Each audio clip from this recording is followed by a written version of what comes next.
Good afternoon, everyone. We'll call the meeting to order and begin with our land acknowledgement statement. We acknowledge that the ground on which we live is the traditional territory of Caldwell First Nation, of the Three Fires Confederacy, and the original people of Point Pelee and Pelee Island and its surrounding lands and waters, and that of the Huron-Wendat and Wyandot peoples. We recognize and respect the First Nations who are stewards of the land and waters of Turtle Island and who have embraced this stewardship since time immemorial. We would also like to acknowledge the contributions of other nearby First Nation communities and all original people across Turtle Island. Council, any disclosures of community interest today? None? If we can get adoption of the minutes of the Water Wastewater Committee meeting held March 25th, 2025. Moved by Councilor Richo-Spagnuolo, support by Councilor Carrick. All in favor? And that carries. Go right into item 1, our 2024 Central Feeder Main project cost, and that's our Director of Finance, Mr. Langlois.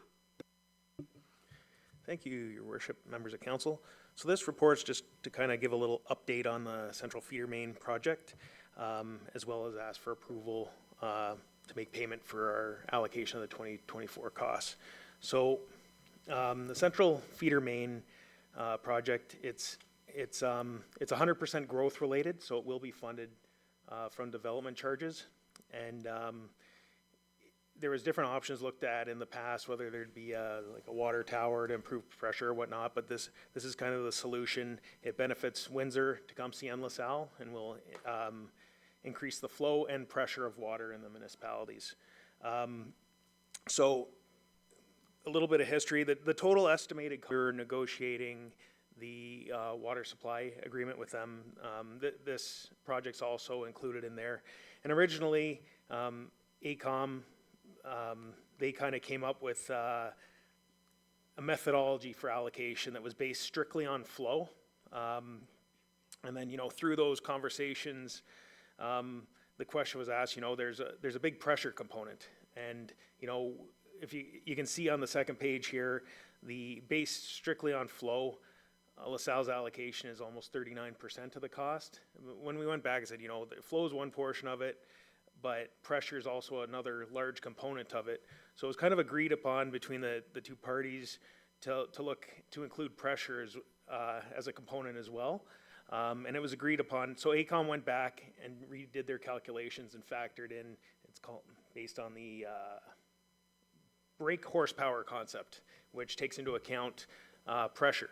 So when they came back, it was agreed upon to go with this methodology for the allocations, which significantly reduced the allocation to the town of LaSalle from 39% to 26%.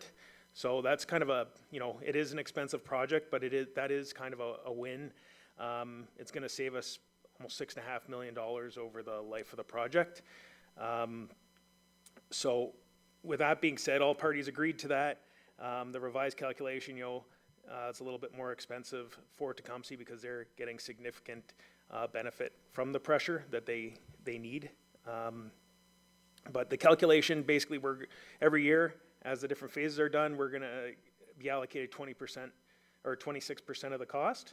And for 2024, that's almost $3.1 million. So as part of this report, just asking for council's approval to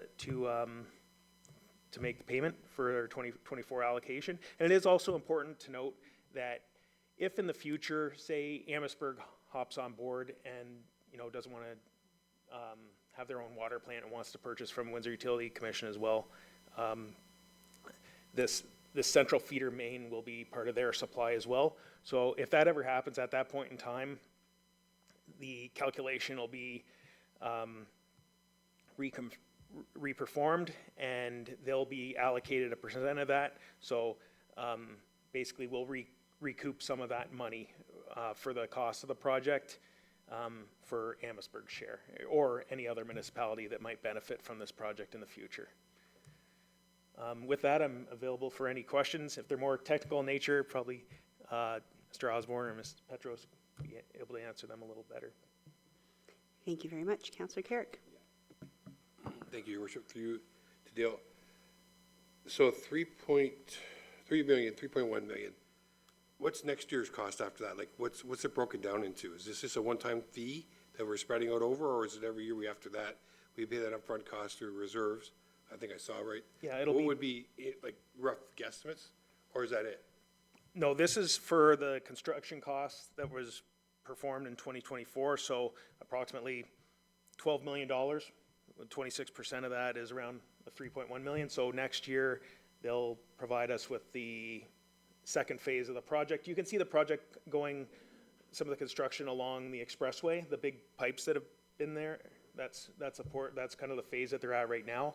But we'll look at the total cost, and then 26% of that they'll allocate us. So each year until the project's complete, we'll be getting a bill from them.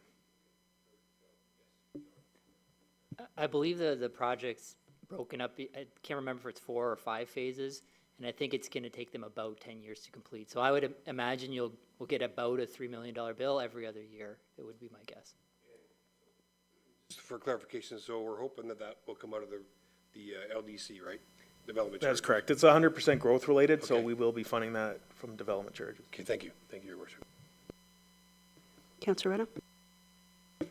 For Mr. Osborne, just these increases to flow and pressure, will the average LaSalle resident now see an increase, say in 10 years when this project's done? Are we under pressure right now, or is this something that is necessary because of the growth that's coming? For us, we don't, louder. We don't have pressure issues at the moment. If this were to not proceed over time, and if there was growth in Tecumseh and Windsor, we would start to see some pressure issues in LaSalle. But ultimately, it's mostly for growth and flow for us. And then it also has a pressure, more of a pressure benefit for those other two jurisdictions. But mostly it's for flow and growth on our end. Any other questions or comments? There being none, the recommendations at the report of the Director of Finance dated October 6, 2025, regarding 2024 Central Feeder Main Project costs be received, and that the Water and Wastewater Committee approve payment to the Windsor Utilities Commission in the amount of $3,097,341.46, representing the Town of LaSalle's 2024 cost share for the Central Feeder Main Project. Moved by Councillor Burns, support by Councillor Deputy Mayor Capata. All in favor? And that carries. Item 2, our DWQMS internal and external audit reports for 2025. Our Manager of Water and Wastewater, Ms. Petros.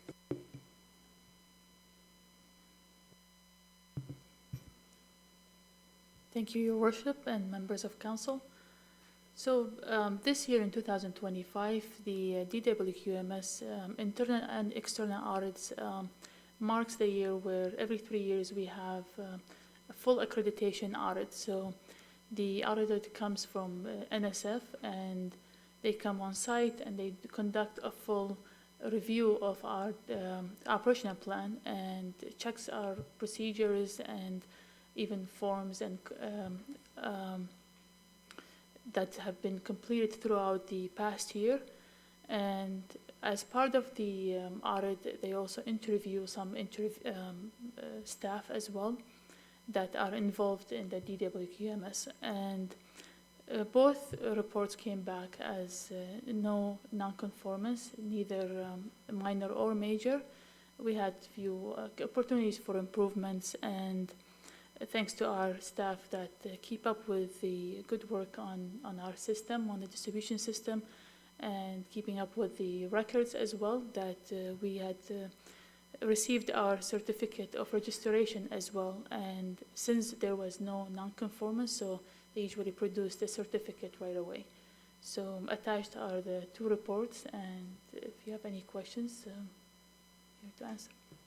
Thank you very much. Members of council, any questions? Deputy Mayor Capata. Thank you, Your Worship. Through you, you know the question I'm going to ask. As per the training we took, do you have any concerns about the water, the quality of water, or anything in our water system the residents of Town of LaSalle need to be made aware of? No, there is no concerns. Thank you, Your Worship. Thank you. Any other questions or comments? None? Recommendations that the report of the manager of water and wastewater dated October 9th, 2025 regarding DWQMS internal and external audit reports for 2025 be received. Councillor Reno, and support by Councillor Carrick. All in favor? And that carries. Any questions or statements by committee members? Councillor Reno? Yeah, I just wanted to maybe put a question for Peter, if you don't mind.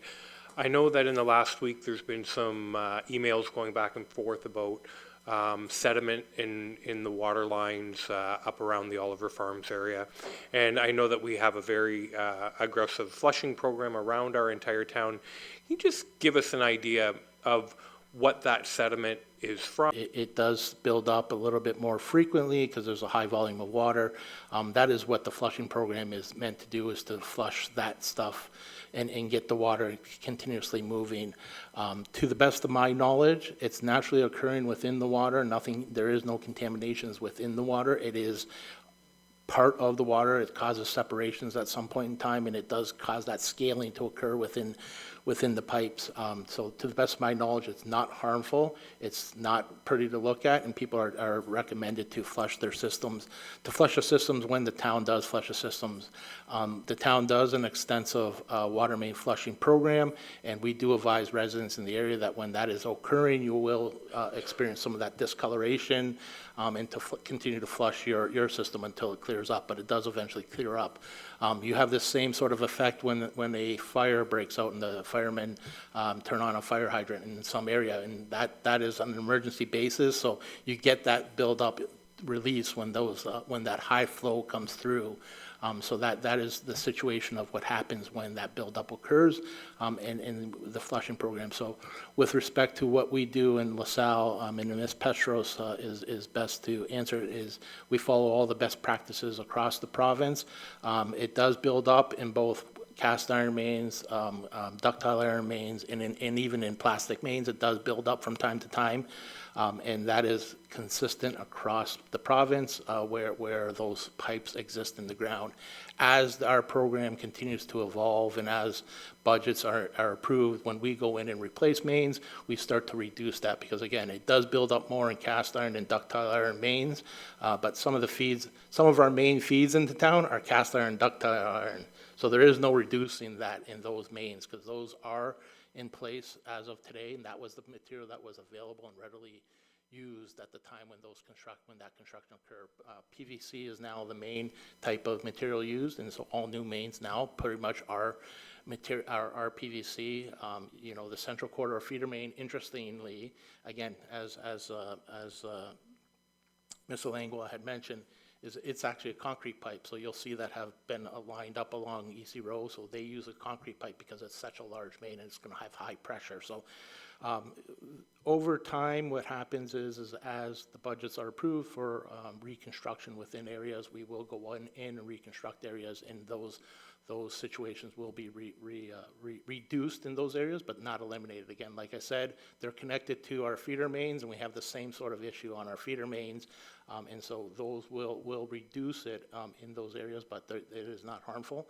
And again, it comes down to budget allocation for the projects as we move forward. Thank you, I appreciate that. Any other questions or comments?